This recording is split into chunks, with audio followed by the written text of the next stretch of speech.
Bonjour à tous. Aujourd'hui, je vais vous montrer comment peindre le marron à l'aquarelle. Alors c'est comme le noir, ce n'est pas bien compliqué. J'ai d'ailleurs fait une vidéo que tu peux aller voir sur ma chaîne YouTube à ce sujet. Mais ce n'est pas le sujet d'aujourd'hui. Aujourd'hui, c'est la recette du marron que je vais te dévoiler. Pour cela, tu vas avoir besoin de deux pigments, un pigment rouge et un pigment vert.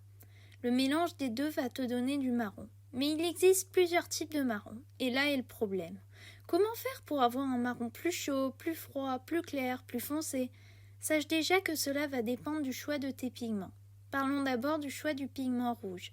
Tu as trois types de pigments, l'alizarine cramoisie, le rouge écarlate ou rouge de pyrrole et l'écarlate de pyrrole. Pour illustrer mes propos, voici une photo des mélanges que j'ai expérimentés. Si on les mélange chacun à du verre de vessie qui est un vert très clair, cela donne des résultats distincts mais avec un air de ressemblance.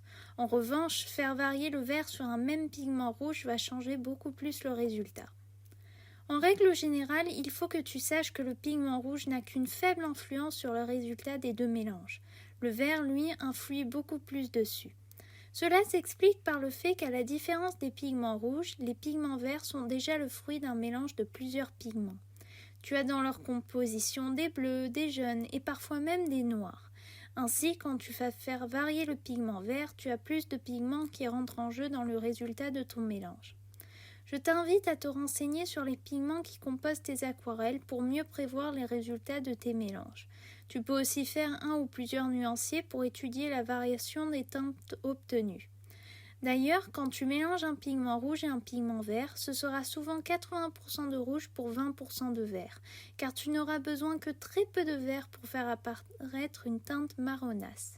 Voilà, tu es désormais un pro en ce qui concerne la création du marron à l'aquarelle. T'as vu, je te l'avais dit, c'est pas bien compliqué.